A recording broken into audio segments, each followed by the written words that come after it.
नमस्ते, मेरा नाम सागर कुमार है और आप हमारा खास कार्यक्रम पॉलिटिकल मंथन देख रहे हैं। देखिए, पॉलिटिकल मंथन में साप्ताहिक चर्चा पूरे सप्ताह भर की जो पॉलिटिकल अपडेट्स है और जो चल रहा है बिहार की राजनीति में, उन तमाम विषयों पर विशेष रूप से बातचीत करते हैं। और गेस्ट के रूप में हमारे साथ आज जुड़ चुके हैं राष्ट्रीय लोक मोर्चा के प्रदेश के प्रवक्ता हैं नितिन भारती जी। तो बहुत बहुत स्वागत है नितिन भारती जी आपका कार्यक्रम में। एक्सपर्ट्स के रूप में हमारे साथ न्यूज हार्ट के editor in chief Amit Agarwal sir मौजूद हैं। सर बहुत बहुत स्वागत है आपका।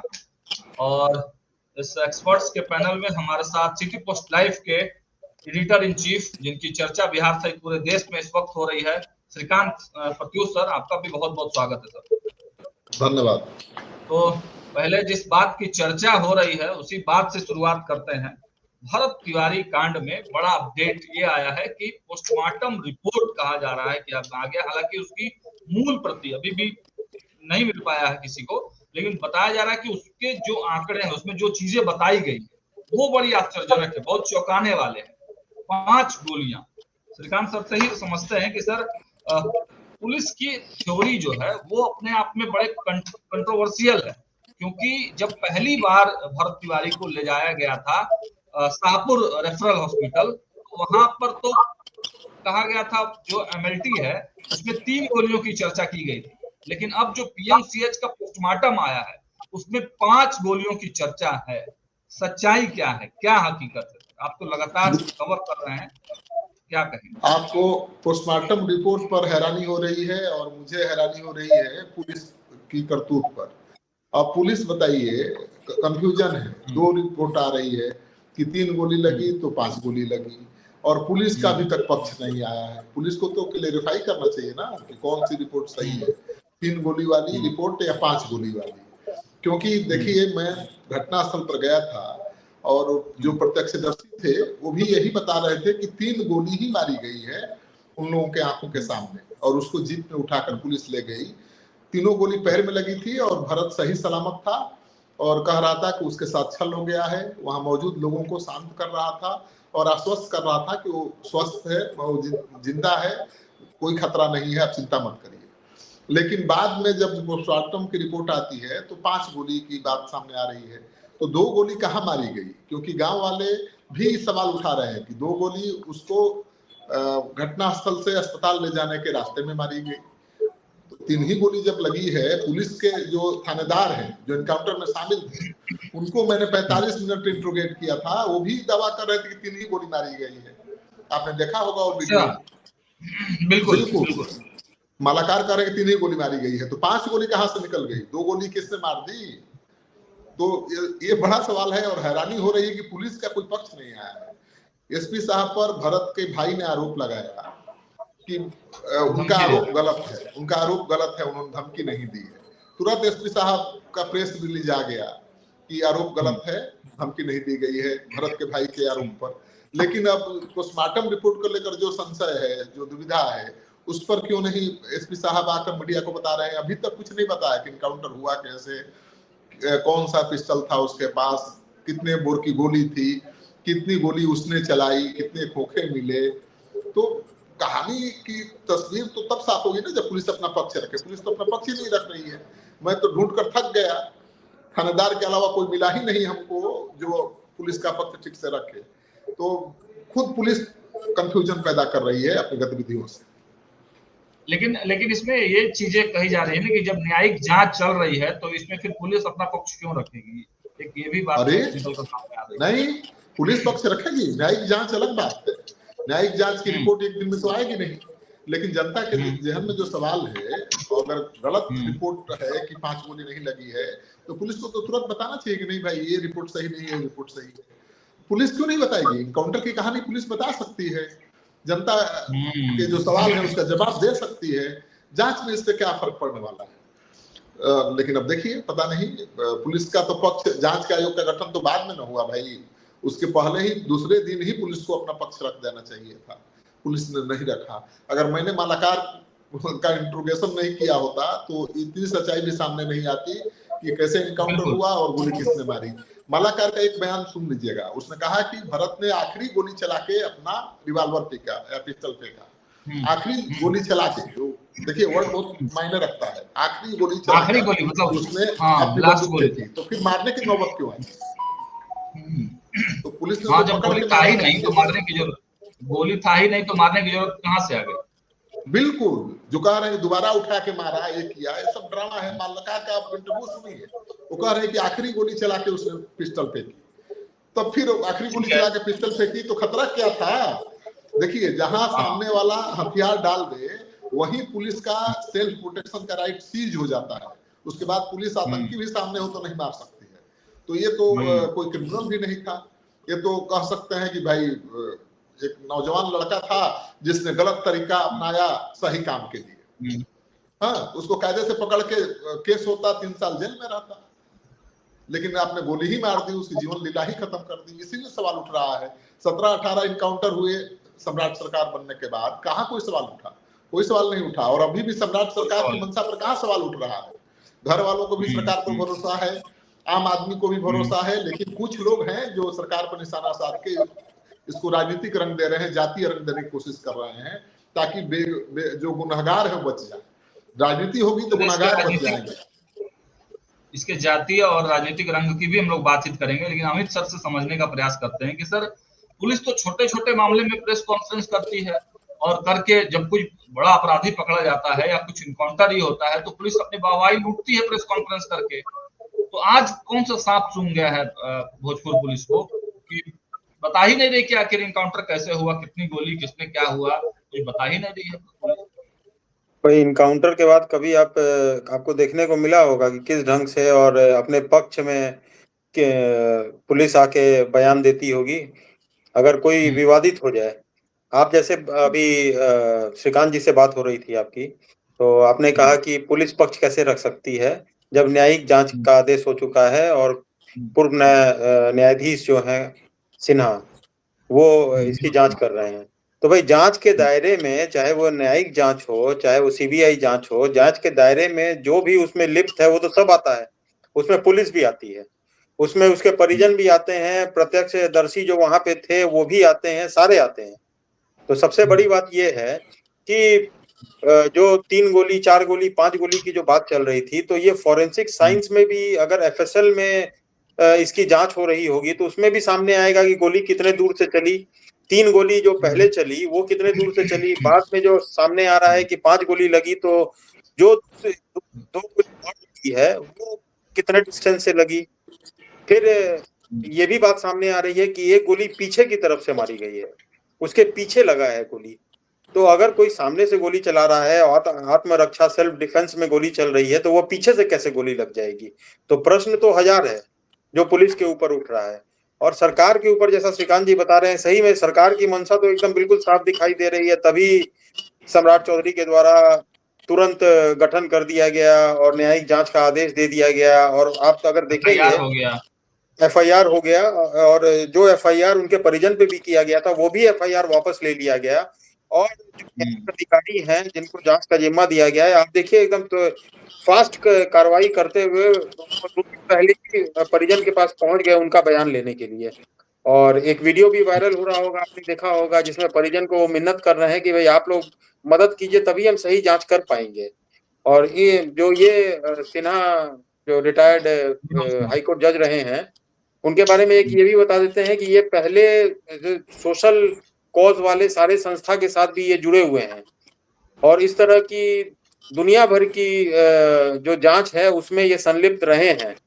ये पहले बालसा, आप जानते होंगे, Bihar state legal cell authority, जहाँ पे एनजीओ के रूप में वो काम करती है, कोई जला हुआ, कोई इस तरह के लोग जो मुआवजा के लिए आते हैं, उस संस्था में भी ये सचिव के रूप में कार्यभार संभाल चुके हैं। तो अब समय देना पड़ेगा, न्यायिक जांच में पुलिस के साथ साथ सभी को सपोर्ट करना पड़ेगा, और इसमें एफएसएल एक बहुत अहम भूमिका निभाने जा रहा है, ऐसा मुझे लगता है। लेकिन सवाल तो यह है सर कि पुलिस भाग क्यों रही है, मीडिया से क्यों भाग रही है? सच बताने, आखिर इनकाउंटर कैसे हुआ, मीडिया के सामने पक्ष तो रखना पड़ेगा ना।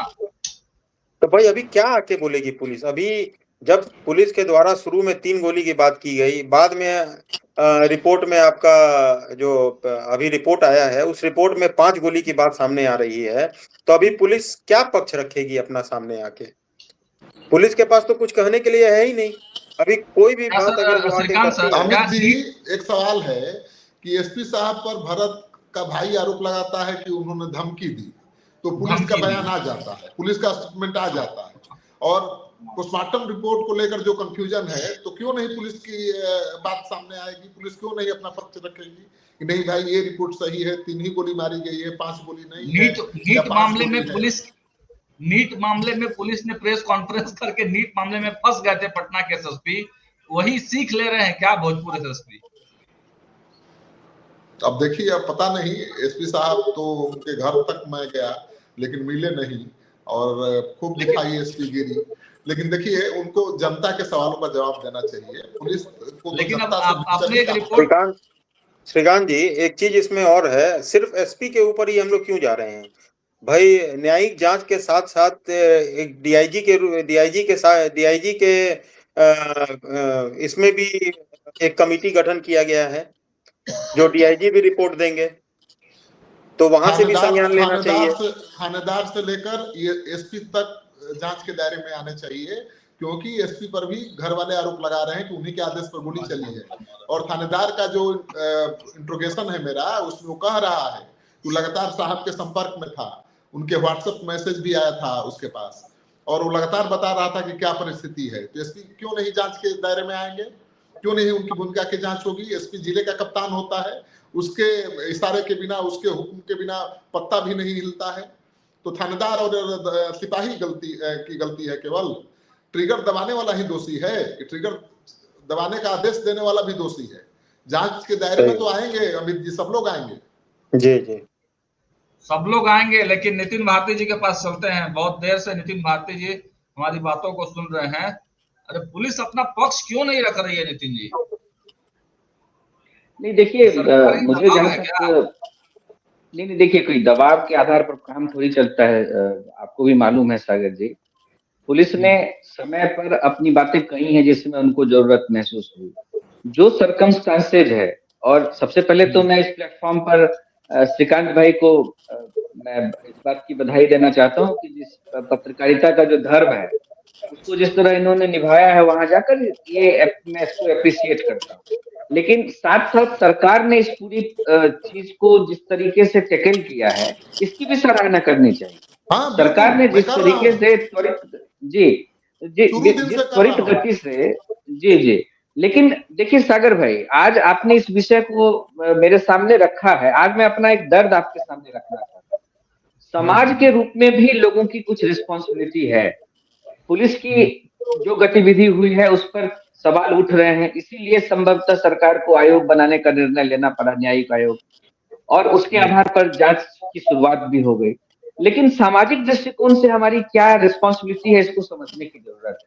आज मुझे तकलीफ इस बात की है कि एक युवक के सब पर इतनी बड़ी राजनीति हो रही है, और राजनीति की आग इस तरह की है जिस आग से बिहार पिछले 30-25 साल 30 साल में बाहर निकल गया था, जिसको जातीयता की आग कहते हैं, पूरे बिहार को फिर से उसमें झोंकने की कोशिश की जा रही है। मुझे आपत्ति इस बात से है। देखिए, जिस समय जब लोग कट्टा लहराने वाले भरत तिवारी को का महिमा मंडन कर रहे थे, मुझे बहुत अंदर से वो पीड़ा महसूस हो रही थी कि आप क्या करना चाह रहे हैं, समाज के नवयुवक को आप क्या आदर्श प्रस्तुत करना चाह रहे हैं कि जिसका कोई काम सरकार में नहीं हुआ सब कट्टा उठा लो, ये आप प्रस्तुत करना चाह रहे हैं। उसको भगत सिंह कह के, उसको बड़ा बड़ा नाम देके। भाई समस्या थी उसकी, हो सकता है कि सरकारी सिस्टम में काम को लेकर उसको बहुत तरह की परेशानी हो रही होगी, लेकिन हथियार किसी भी समस्या का समाधान नहीं हो सकता किसी भी सभ्य समाज में। और उसके विषय में नहीं, मैं अपनी बात रख रहा हूँ सागर जी, मेरी पूरी बात आ जाने दीजिए, शायद फिर आपके मन में कुछ और सवाल होगा इस सवाल के अलावा। ठीक उसी तरह से जैसे मैं केवल इतना कहना चाह रहा हूँ कि जिस तरह से इसका महिमा मंडन करने का प्रयास किया गया, मैं उसको भी गलत मानता हूँ। दूसरी तरफ जो एक समीकरण बनाकर और नई तरह से बात शुरू की गई है, जिसमें कई ऐसे वरिष्ठ नेता हैं जिनकी ऐसी टिप्पणी है जिसको मैं सार्वजनिक रूप से यहाँ दोहरा भी नहीं सकता हूँ सागर जी। वो हमारे नेता और हमारे पार्टी के आइडियोलॉजी से इतना अलग स्टेटमेंट है कि जिसकी चर्चा यहाँ करना भी उचित नहीं। मैं केवल इतना कहना चाहता हूं कि बिहार की पहचान पिछले 20-25 सालों में सामाजिक समरसता के आधार पर हुई है। वही हमारी सबसे बड़ी शक्ति है। हम संसाधन विहीन स्टेट है, हम कम विकसित प्रदेश है। हमारे पास यदि सामाजिक समरसता में यदि कोई गड़बड़ी हुई तो जो विकास की यात्रा हम लोगों ने 20-25 साल में शुरू की और यहाँ तक पहुंचे हैं, उसके बाद हम पीछे कहाँ चले जाएंगे इसकी गिनती नहीं होगी। नितिन जी, चिंता इस बात की है। सवाल यहाँ पे ये नहीं उठ रहा है कि उसको भगत सिंह बनाया जा रहा है या फिर उसको चंद्रशेखर आजाद बनाया जा रहा है। सवाल यहाँ पे वो नहीं है। कोई भी हम लोग उसके कृत्य को सपोर्ट नहीं कर रहे हैं या कोई भी मीडिया कहीं भी उसके कृत्य को सपोर्ट नहीं कर रही है। बात यहाँ उठ रही है, सवाल जो उठ रहा है वो पुलिस की कार्यशैली पे उठ रहा है। उसके द्वारा कट्टा उठाया गया, उसके द्वारा पुलिस के ऊपर फायरिंग किया गया। इसकी निंदा सब कोई कर रहे हैं, हम भी कर रहे हैं, श्रीकांत जी भी कर रहे हैं, सागर जी भी कर रहे हैं और आप भी कर रहे हैं। यहाँ सवाल ये उठ रहा है कि कोई भी एक व्यक्ति, चाहे वो क्रिमिनल ही क्यों नहीं हो, चाहे वो एक साधारण व्यक्ति ही क्यों नहीं हो, अगर वो सरेंडर कर देता है तो सरेंडर के बाद जो पुलिस का रवैया रहा उसको, और उसके बाद जो उसके परिवार के ऊपर एफआईआर किया गया, इसके ऊपर सवाल उठाया जा रहा है। न कि ये सवाल उठाया जा रहा है कि उसके द्वारा जो कृत्य किया गया, उसने पिस्टल उठाया या जनता के भलाई के लिए उठाया या जैसे भी उठाया, वो 100% गलत है। कोई भी व्यक्ति कानून को अपने हाथ में नहीं ले सकता है। तो सवाल यहाँ पे ये बात बिल्कुल जी पूछा जाए, क्या पूछ रहे हैं? नहीं, मैं मेरा केवल इतना कहना है, मेरा केवल इतना कहना है अमित भाई, मेरा केवल इतना कहना है कि जो बात आप कह रहे हैं, हम लोग सेम प्लेटफॉर्म पर हैं। हमारी चिंता, एक बिगड़ चिंता इस वजह से है कि समाज को जिस तरह से बांटने का प्रयास किया जा रहा है, उस पर चिंता व्यक्त करने की जरूरत। और जो आखिरी पंक्ति है श्री भाई की, मैं वही बता रहा हूँ। मैं आखिरी पंक्ति देखिए, जो बंटने के लिए तैयार है लोग उसको बांटते हैं। देखिए, मेरा केवल इतना कहना है कि आखिरी पंक्ति जो श्रीकांत भाई की है, उस पर गौर करने की जरूरत। मैं सचिवालय में 10 साल 12 साल का काम का अनुभव रखने वाला व्यक्ति हूँ। टेबल के दूसरी तरफ को भी देखता हूँ, टेबल के इस तरफ का भी आज अनुभव कर रहा हूँ। देखिए, कई बार ऐसी परिस्थितियां होती हैं। कुल मिलाकर एक व्यक्ति, एक युवक की पीड़ा क्या थी कि एक पिछड़े समाज का या दलित समाज के लोगों के पुनर्वास के काम को लेकर वो इतना परेशान हो गया था इस व्यवस्था को लेकर, जहां उसको दिक्कत आ रही थी। तो इसमें मूल कारक क्या है? कारक है वैसे पदाधिकारी जो अपने दायित्वों का निर्वहन नहीं कर रहे। आज उसके विषय में कितनी प्रतिशत चर्चा हो पा रही? पूरी चर्चा जाति पाति के नाम पर चली गई। चर्चा तो इस बात की होनी चाहिए, बिल्कुल सही कह रहे हो। यदि ये तो नेता लोग जाति पाति कर रहे हैं, आपने तो बहुत सही बात बताई। नहीं, मेरी पूरी बात हो जाने दीजिए। ठीक है, आप दोषारोपण कर दीजिए, 4 नाम ले आइए। जिस समय आप 4 नाम ले आएंगे विषय भटक जाएगा। यदि इसको राजनीतिक डिबेट करना है तो 5 और प्रवक्ता को भी ले आइए, तो फिर ज्यादा अच्छी डिबेट हो जाएगी। लेकिन मैं गंभीर विषय पर बात करना चाह रहा हूँ। शायद श्री भाई या अमित भाई मेरी बात से एग्री करेंगे। इस पर समेकित विचार की जरूरत है कि समाज को किस तरफ ले जाने की बात हो रही है। जो लोग भी एक पंचायत के बाद दूसरी पंचायत का आयोजन कर रहे हैं, उससे अब देखिए क्या क्या कहा जा रहा है। 80-20 की बात की जा रही है। क्या बिहार की पहचान ये, क्या ये नीतीश मॉडल है जिसकी चर्चा, जिसके नाम पर नीतीश मॉडल ने? मेरा सवाल नितिन सर फिर से नहीं, ये तो आप कौन रहा? देखिए, पत्रकार हैं आप, आपके पास सारी जानकारी है। मैंने वही कहा कि विषय को यदि नामजद कर देना है तो फिर विषय राजनीतिक हो जाएगा। देखिए, कह रहे हैं इनकी बात जो है मैं उससे सहमत हूँ 100%, क्योंकि राजनीति हो रही है और गंदी राजनीति हो रही है। राजनीति हो रही है, श्रीकांत सर की जा रही है, वो ठीक नहीं है। उससे गुनहगार बच जाएगा। चर्चा इस बात पर होनी चाहिए कि आखिर भारत को विद्रोह के लिए उकसाया किसने मजबूर किया? कौन अधिकारी है? वीडियो, सीईओ, श्रीकांत जी, जैसे अभी नितिन जी के पर निशाना साधा जा रहा है तो न्याय नहीं होगा।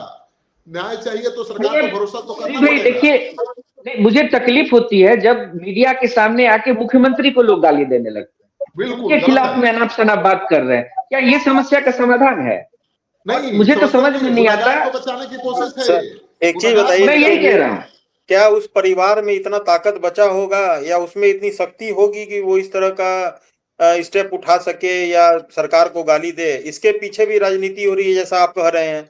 अब जहां तक अधिकारी की बात आ रही है, जहां तक आप बोल रहे हैं कि सवाल ये नहीं उठ रहा है कि वहां के अधिकारियों द्वारा काम किया गया या नहीं किया गया। अब इसको अगर आप पीएमसीएच से जोड़ दें, जब कोई जाके अधिकारी के ऊपर या किसी डॉक्टर के ऊपर कार्रवाई कर रहा है तब भी आप सवाल उठा रहे हैं, तब आप नेता के ऊपर सवाल उठा रहे हैं। अंदर से राजनीति होने लग रही है, किसी को काम नहीं करने दिया जा रहा है। आप ही देख लीजिए अपने दीपक प्रकाश जी को, कितना बढ़िया काम कर रहे थे, पूरे बिहार में उनको अप्रिशिएट किया जा रहा था। क्या उनको काम करने दिया जा रहा है? नहीं तो काम वो स्थिति तो मंत्री यहाँ के पे रूप में वही आज है। भी काम कर रहे हैं। देखिए वो विषय नहीं है। मैं देखिए पीएमसीएच का भी जो मामला है, इसकी जांच के लिए कमेटी बनाई गई है। वो कमेटी दोनों का पक्ष समझेगी, क्या आरोप लगाए गए और जिस पर आरोप लगाया गया उनका क्या पक्ष है। इसके आधार पर माननीय मंत्री जी ने तो कहा है कि इसकी समीक्षा करके अंतिम निर्णय लेंगे। समीक्षा की तो बात ठीक है सर, मेरा ये कहना है कि वो डॉक्टर पीएमसीएच में एम्प्लॉयड है, वो अपनी बात एक सही फोरम पे आके रख सकते थे। पीसी करके रखने का ये कौन सा औचित्य था सर?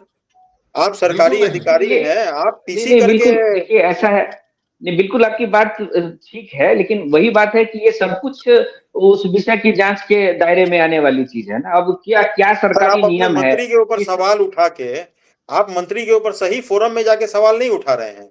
आप पहले ये कह रहे हैं कि हमको गलत तरीके से टर्मिनेट किया गया या हटाया गया या ट्रांसफर किया गया, उसके बाद आप देखिए ऐसा है अमित जी, सरकार चलाने के लिए बहुत प्रेस्क्राइब्ड तरीका बनाया हुआ है, कार्यपालिका नियमावली है जिसके तहत सब लोग बंधे हैं, मुख्यमंत्री से लेकर नीचे कर्मचारी तक सबका दायरा तय किया गया है। अगर इस सब चीजों की भी जांच हो सकती है ना, समिति जब बनाई गई है तो सारी चीजें उसके हद में आएंगी। आप निश्चिंत रहिए कि जिसकी भी जो जिम्मेवारी है, वो माननीय मंत्री किसी विजिट पर गए, वहां कोई चीज उनके संज्ञान में आई, इसके आधार पर कोई कार्रवाई की गई है, उसके बाद उनका एक पक्ष आया है, सारी चीजों की जांच होगी, उसके आधार पर निर्णय होगा। केवल यही बात नहीं है। मेरा एक सवाल श्रीकांत सर से है कि सर क्या नीतीश कुमार के जाने के बाद भी, चूंकि नीतीश कुमार बहुत अधिकारियों को मानते थे, कहा जाता था अधिकारी राज है, बहुत कार्रवाई नहीं होती थी अधिकारियों पर, तो क्या नीतीश जी के जाने के बाद भी अभी भी बिहार में अधिकारी राज है और सम्राट चौधरी बहुत ज्यादा कुछ कर नहीं पा रहे हैं अधिकारियों के सामने? देखिए, आप अपने अपने चश्मे से देखने पर अलग अलग दिखेगा। आप कुछ और देख सकते हैं, कुछ और देख सकते हैं। निशांत तो विवादों में रहने वाले हैं नहीं, और कभी वो अनाप शनाप बयान भी नहीं देते हैं, बहुत सहज सरल हैं। और स्वास्थ्य मंत्री हैं तो अस्पताल में जाना उनका अधिकार है, उसका निरीक्षण करना भी अधिकार है। और जो डॉक्टर साहब प्रेस कॉन्फ्रेंस कर रहे हैं उनके एक्शन पर, वो तो एकदम मुझे लगता है गैर कानूनी है। उनको अगर कोई आपत्ति थी, उनको लगा कि नियम के खिलाफ जाकर कुछ हुआ है, तो अपने विभाग को लिख करके अपनी आपत्ति जता सकते थे, खुद मंत्री से जता सकते थे। मीडिया में ऐसे मंत्री और अधिकारी आमने सामने होंगे तो सरकार चलेगी, मुश्किल हो जाएगी। तो सबको भाई नियम और अनुशासन में रहकर ही काम करना होगा। आपके खिलाफ कार्रवाई होगी, एसपी गलती कर देगा, आपको डांट देगा तो सिपाही प्रेस कॉन्फ्रेंस कर देगा, तो एसपी जिला चला पाएगा? वैसे ही अब स्वास्थ्य मंत्री ने एक्शन ले लिया तो आप प्रेस कॉन्फ्रेंस कर देंगे? आपके लिए फोरम बना हुआ है। विजय सिन्हा ने एक ड्रग इंस्पेक्टर को फोन किया तो वो इंस्पेक्टर ही ऑडियो वायरल कर दिया। हाँ, तो ये गलत है ना, ये तो अनुशासनहीनता है। और ऐसे सब व्यवस्था थोड़े चलती है, अनुशासन तो कायम करना ही पड़ेगा, उसके बिना आगे बढ़ना बड़ा मुश्किल है। नीतीश कुमार के जमाने में अनुशासन तो था ही, ऐसा क्या अनुशासन नहीं था? कोई अधिकारी ऐसे हिम्मत कर सकता था क्या? आके प्रेस कॉन्फ्रेंस करेगा, मोर्चा खोल देगा मंत्री के खिलाफ? देखिए, नीतीश कुमार ने छूट दी थी, इसका मतलब ये नहीं था कि उनको भ्रष्टाचार की छूट थी और मनमानी करने की छूट थी। पतलूने गीली हो जाती थी नीतीश कुमार के नाम से, ऐसा नहीं है। और सम्राट चौधरी भी युवा हैं, तेज तरार हैं, और उनके नाम से भी अधिकारियों की पतलूने गीली होती हैं, मुझे जो अनुभव है। और सम्राट ठीक से काम कर रहे हैं भाई, अपराध के खिलाफ अगर काम कर रहे हैं तो सराहना हो रही है पूरे बिहार में। अब एक गलती हो गई पुलिस से, दरोगा से, सिपाही से, तो उसके लिए सम्राट थोड़ा सीधे दोषी हो जाएंगे। हाँ, अगर वो एक्शन नहीं लेते, समय से न्यायिक जांच का आदेश नहीं लेते, पुलिस वालों को बचाते, तब उन पर उंगली उठती। लेकिन अभी तो उन्होंने समय से सब कुछ किया है, तो जांच पूरी होने तक तो संतोष रखना पड़ेगा ना। सम्राट चौधरी पुलिस वालों को भी गोली मार देंगे क्या, जैसे पुलिस वालों ने भरत को गोली मार दी? ऐसे न्याय मिलेगा? लेकिन सर इसके क्या मायने हैं कि महापंचायत, जब एक भरत तिवारी को न्याय दिलाने के लिए महापंचायत हुआ, वो किसी जाति समुदाय का महापंचायत नहीं था, लेकिन अब जो है कहा जा रहा है कि एक पिछड़ा महापंचायत आरा में किया जा रहा है। उसके पीछे जान लीजिए वो खबर मैं बता देता हूँ, नई खबर बात समझ लीजिए। जो कुशवाहा महापंचायत का आयोजन होना था जगदीशपुर में, अब नहीं होगा। क्योंकि कुशवाहा महासंघ के अध्यक्ष अधिकारी कौन है, मंत्री कौन है? मंत्री जो है ना भगवान सिंह कुशवाहा, वही कमांड करते हैं। उन्होंने सबको डांटा है, फटकार लगाई है कि आपकी जरूरत नहीं है सम्राट सरकार के समर्थन की। सम्राट सरकार निशाने पर कहा है कि आप उसके बचाव में उतर रहे हैं। अरे निशाने पर पुलिस है, आप सम्राट के बचाव में उतर रहे हैं। सम्राट सरकार तो अपना परिवार पे सवाल उठा रहा है, ना आम आदमी उठा रहा है। राजनेता उठाएंगे सवाल, उनका धर्म है, कर्म है, वही करते हैं। राजनेता तो उठाएंगे भाई, राजनेता विपक्ष तो सवाल उठाएगा ही सरकार पर, लेकिन कोई परिवार नहीं सवाल उठाया है। परिवार तो केवल पुलिस अधिकारियों पर सवाल उठा रहा है। इसलिए महापंचायत करने की जरूरत नहीं है। लोग अपना चेहरा चमकाना चाहते हैं और इसको जातीय रंग देना चाहते हैं, तो जातीय रंग देंगे तो वही बिहार चला जाएगा। ये तो सराहनीय पहल है। क्या कहेंगे सर आप? बिल्कुल, ये तो अगर इस तरह की अगर उन्होंने कहा है और अब नहीं होगा वो महापंचायत, जातीय भेद नहीं होगा। सबको फटकार लगाई है, सबको फटकार लगाई है। मैंने अभी इंटरव्यू करके आया हूँ। उन्होंने ये जो कुशवाहा है नागमणि, उनको भी फटकार लगाई है कि आप अनाप शनाप बयान देना बंद करिए, बहुत हो गया। तो वो समझ रहे हैं, ये तो सागर जी, ये लोग कर रहे हैं ना, उससे सम्राट सरकार की मुश्किल बढ़ेगी, घटेगी नहीं। ये उनके सुख तक नहीं हो सकते। उनका खेल बिगाड़ना चाहते हैं, उनकी छवि खराब करना चाहते हैं क्या? वो तो सवाल उठा रहे हैं कुशवाहा।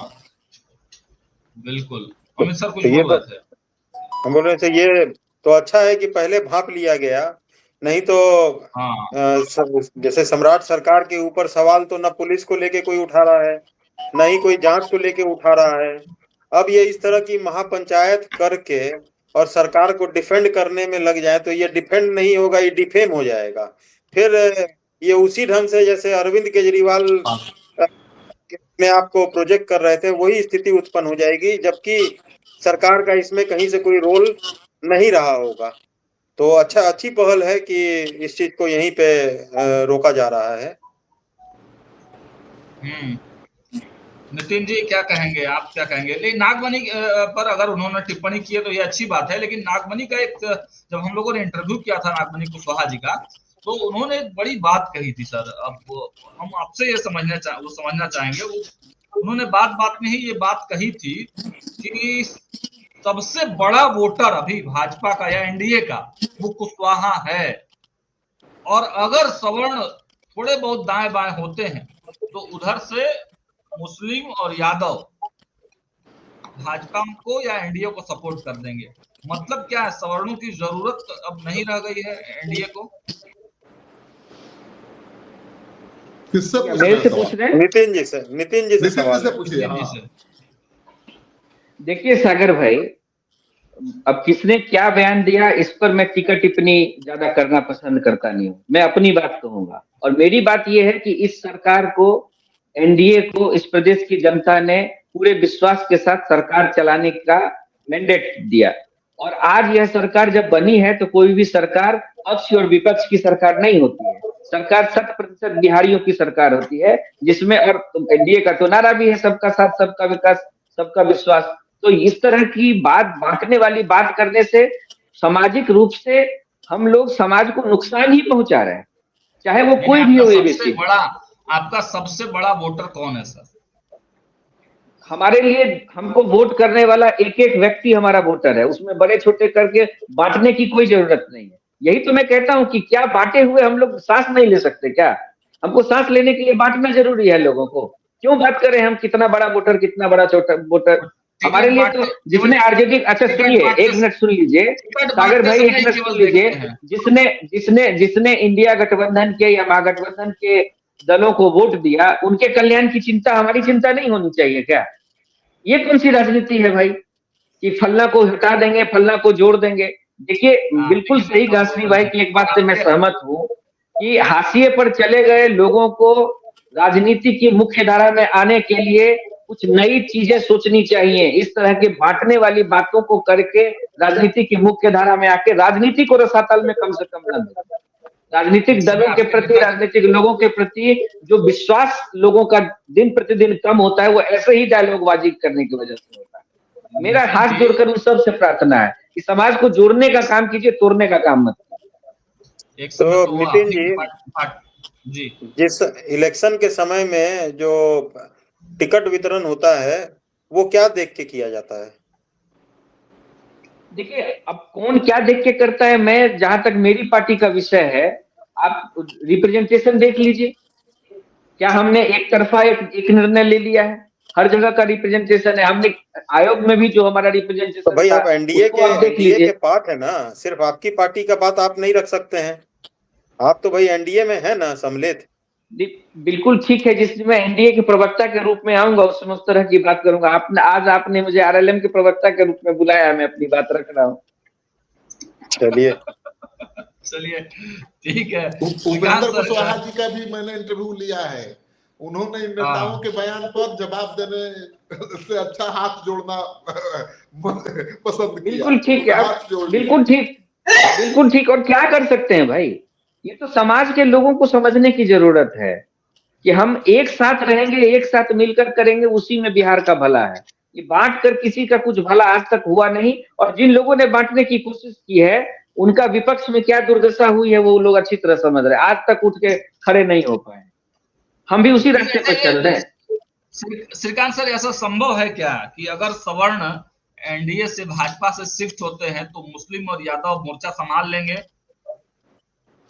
संभव है क्या? मैं नेता तो हूं नहीं और इस सवाल का जवाब बड़ा मुश्किल है। मैं आपको एक चीज बता दूं सागर, कि निष्पक्ष नेता होना भी और निष्पक्ष पत्रकार होना, निष्पक्ष अधिकारी होना दोनों बड़ा मुश्किल है। पत्रकार होना तो बहुत मुश्किल है, क्योंकि अब निष्पक्ष पत्रकारिता करिएगा, सच्चाई सामने लाइएगा तो आपको लोग हीरो समझेंगे। और जब आप सरकार, वो चाहेंगे कि सरकार को भी आप घेरिए, सरकार को भी गाली दीजिए, उनके मन की बात करिए, नहीं करिएगा तो कहेंगे कि आप घुटने लगे, दबने लगे। अब बताइए, अब ये कमेंट करने वालों के इशारे पर मैं चलूं, उनके हिसाब से काम करूं, तो मेरी पत्रकारिता कहाँ जाएगी? तो मुझे जो सही लग रहा है वो तो मैं दिखा रहा हूँ। भरत का इनकाउंटर हुआ है, कौन दोषी है वो मैं दिखा रहा हूँ, क्या होना चाहिए वो भी दिखा रहा हूँ, सरकार क्या करे वो भी दिखा रहा हूँ। अब नेताओं की तरफ की वजह से सम्राट चौधरी को गाली देना शुरू कर दूं, फलाना अधिकारी को गाली देना शुरू कर दूं, तब पत्रकारिता होगी? मतलब नहीं सर, दिक्कत क्या है ना कि आजकल पत्रकार भी हो गए ना, लगता है कि कोई बीजेपी का है तो कोई कांग्रेस का है तो कोई वाम दल का है। पत्रकारों की भी पहचान वैसे ही बन गई है। मेरा दुर्भाग्य है कि ना मेरी कोई पहचान ही नहीं बन पा रही है। श्रीकांत जी, एक बड़ा बीजेपी के नेताओं को मैं पसंद आऊंगा, ना कांग्रेस के नेताओं को पसंद आऊंगा, और ना आरजेडी के नेताओं को पसंद आऊंगा। सर, ये मैं किसी के पसंद की बात करूंगा नहीं। मैं तो पत्रकार, उनको अपनी छवि प्रिय है तो हमको नहीं है, हम क्यों पक्षपात करेंगे, हम क्यों किसी को निशाना बनाएंगे? हम तो खबर दिखाएंगे, हमारा काम खबर दिखाना। देखिए, एक बड़ा रोचक चीज देखने को मिला होगा श्रीकांत जी, आप भी देखे होंगे, सोशल मीडिया पे वीडियो बहुत वायरल हुआ था। पहली बार ऐसा देखने को मिला है कि मुहर्रम के जुलूस में श्री भरत तिवारी के फोटो को लेके और सीपर और ये सब निकाला गया। तो इससे ये चीज तो जरूर स्पष्ट होता है कि किसी एक जाति या किसी एक वर्ग के लोगों के द्वारा आवाज नहीं उठाई गई। आवाज मीन्स न्याय के लिए आवाज। ये नहीं कहा जा रहा है कि भरत तिवारी के सपोर्ट में, उसके गलत कृत्य के सपोर्ट में सामने आने की बात। भाई, एक व्यक्ति जो समाज के लिए लड़ रहा था, उसका तौर तरीका बहुत गलत था, जो उसकी लड़ाई की शैली थी वो गलत थी, जिसको कोई भी अप्रिशिएट नहीं कर सकता है। हाँ, उसके साथ जो घटना घटी उसके पक्ष में समाज के सभी लोगों ने आगे आके आवाज उठाई, जिसके कारण अभी न्यायिक जांच का आदेश हुआ। अब लगता है कि आगे आने वाले समय में उसके परिवार को न्याय मिलना संभव हो पाएगा। अब देखिए सोशल मीडिया पर कैसी खबरें चल रही हैं कि श्रीकांत प्रत्युष के यहाँ रेड हो गया, अरे भाई अब क्या बताना छापा चाहते पड़ हो? गया। सरकार ने कार्रवाई कर दी। अरे भाई सरकार ने तो मुझसे पूछा भी नहीं कि क्यों खबर दिखा रहे हैं, है? और श्रीकांत प्रत्युष पर दबाव बना के कोई खबर रुकवा देगा, चलवा लेगा। और ये लोग जानते नहीं है, 35 साल से काम कर रहा हूँ। लालू जी भी मुझे बढ़िया से जानते हैं ठीक है ना, और नीतीश जी भी बढ़िया से जानते हैं, और सम्राट जी भी बढ़िया से जानते हैं। तो मैं किसी के खिलाफ नहीं हूं और न किसी के साथ हूं। मैं पत्रकारिता कर रहा हूं और वही करूंगा। किसी के कहने से न किसी को मैं गाली देने वाला हूं और न किसी का पक्ष लेने वाला। सर एसडीएम का क्या होगा? एसडीएम तो खुलेआम दो चीजें हैं सर इसमें, एसडीएम का और एक जिस पर एफआईआर हुआ है उसको आखिर गिरफ्तारी क्यों नहीं हो रही है? भाई नितिन जी ने सवाल उठाया ना कि चर्चा उस बात पर होनी चाहिए कि भरत को मजबूर किसने किया हथियार उठाने के लिए। और एसडीएम तो सर विनोद सिन्हा के साथ पहुंच गया। तो एसडीएम साहब की ही भूमिका अहम है ना। एसडीएम साहब, बीडीओ साहब, सीओ साहब की भूमिका अहम है और उनके भूमिका पर चर्चा ही नहीं हो रही है। और चर्चा हो रही है कि सम्राट को गाली दो, फलाना को गाली दो। किसी को गाली देने से न्याय मिलेगा? गुनहगार बच जाएंगे। तो गुनहगार बचे नहीं, इसलिए जरूरी है कि हम जो दोषी हैं उन पर निशाना साधें, सरकार से मांग करें कि भाई न्याय होना चाहिए, दोषी बचना नहीं चाहिए। सरकार से मांग करिए, सरकार को गाली देने से एसडीएम से भी मिलने का प्रयास सर आपने किया? एसडीएम भी नहीं मिल रहे हैं। हाँ गया था, ताला लगा के गायब थे एसडीएम साहब। घर पर भी गया था, मिले नहीं, लेकिन खोज ही लूंगा क्योंकि असली स्टोरी तो वहीं से शुरू होती है। मैं गया था जवनिया में भी, और वहां से जुड़ा हुआ है भरत के हत्या कथा चाहे इनकाउंटर कथा। लोग कह रहे हैं, वहां के लोग वो कह रहे हैं कि देखिए वहां पर जो बन रहा है डैम, यानी कटाव को रोकने के लिए बोल्डिंग का काम चल रहा है, वहां नेताजी पहुंच गए 1 करोड़ रुपया मांगने के लिए। एक नेताजी के साथ उठा पटक भी हुआ, मारा पीटी भी हुआ, केस भी हुआ, गिरफ्तारी मांगने पहुंच गए। तो बाढ़ पीड़ितों, बाढ़ कटाव को लेकर जो योजना चल रही है उसमें भी नेताजी को कट चाहिए। तो कहां से भ्रष्टाचार की शुरुआत हुई है? उसी भ्रष्टाचार के खिलाफ तो भारत लड़ रहा था और अधिकारियों को, नेताओं को, सबको परेशानी थी। तो उनकी भूमिका की भी जांच होनी चाहिए। ये केवल पुलिस वाले की भूमिका की जांच करके दोषी पुलिस वाले को जेल भेजने से मतलब ये भ्रष्टाचार का भी मामला इसमें है। बिल्कुल है। आगे बढ़ते हैं सर, इस चर्चा को आगे बढ़ाते हैं सर। अमित सर से इस पूरे मामले में, भरत तिवारी वाले पूरे मामले में सर आप क्या कहेंगे? आपका क्या पक्ष होगा? अब तक जो जांच हुई है उससे संतुष्टि के तरफ क्या परिवार या जो लोग न्याय की मांग कर रहे हैं वो बढ़ सकते हैं? अब समय देना चाहिए। न्यायिक जांच का आदेश हो ही चुका है और जांच शुरू भी हो चुकी है। तो अब सरकार के ऊर, जैसा श्रीकांत जी बोल रहे हैं, भरोसा रखना चाहिए। और लेकिन एसडीएम पे तो एफआईआर नहीं हुआ है। एसडीएम पे एफआईआर नहीं हुआ जहां तक मेरी जानकारी। जांच हो रही है। जांच में अब जिसके भी नाम सामने आएंगे, आपने वीडियो में भी देखा होगा, जो पूर्व जस्टिस हैं उनके द्वारा कहा गया है कि जांच, सभी जो भी जांच के दायरे में आएंगे वो सबको इंट्रोग्रेट किया जाएगा और न्याय की तरफ वो बढ़ेंगे। जरूर ऐसा लगता है कि अब उस परिवार को न्याय मिलना की संभावना है। ठीक है, ठीक है। अंतिम साथ जब नितिन भारती जी जुड़े हैं तो थोड़ा उपेंद्र कुशवाहा जी की राजनीति पर भी चर्चा जरूरी है। अंतिम के 2-3 मिनट हम लोग थोड़ा समझने का प्रयास करेंगे। नितिन जी से ही सवाल है कि दीपक प्रकाश आखिर कब तक? जब तक एनडीए सरकार तब तक। संभव कैसे? आप ये सवाल क्यों उठा रहे हैं आप इस तरह का? अब देखिए, इस तरह का सवाल उठा के आप हमारे माननीय मुख्यमंत्री जी पर सवाल उठा रहे हैं। राज्यपाल ने शपथ दिलाई है, माननीय मुख्यमंत्री जी की अनुशंसा पर शपथ दिलाई है।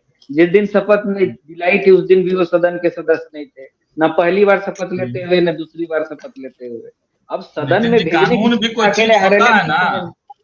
अरे भाई सुन तो लीजिए, आरएलएम ठीक है, तो कानून के दायरे के अंदर की बात हो रही है। कानून तो है 6 महीने के अंदर, अभी क्या हड़बड़ाहट है? 1 महीना भी। नितिन जी से सवाल है। नितिन जी, आज मुख्यमंत्री जी गए हैं मुंगेर, पंचायती राज का कोई कार्यक्रम है।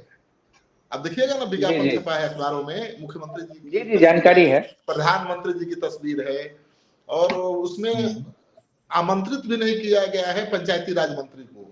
तो थोड़ा सा बता दीजिए ना, क्या कारण है? नहीं, आपका 2 प्रश्न है इसमें।